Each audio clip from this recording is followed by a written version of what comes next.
Ever wondered what a honeybee's wing looks like up close? Let's zoom in under the microscope and reveal the hidden beauty nature designed.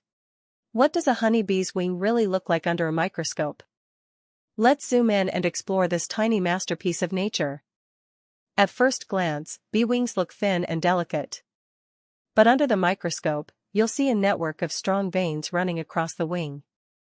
These veins act like tiny support beams, giving the bee's wing both strength and flexibility. Notice the transparent membrane between the veins. It's so thin that light easily passes through, making the wing shimmer like glass. Despite looking fragile, this structure is incredibly durable, perfect for thousands of wing beats per minute. Look closer and you'll spot tiny hair-like structures along the wing edges. These help reduce turbulence and give bees better control in flight. It's a natural design that engineers still study for inspiration. So next time you see a honeybee buzzing around, remember, its wings aren't just simple flaps.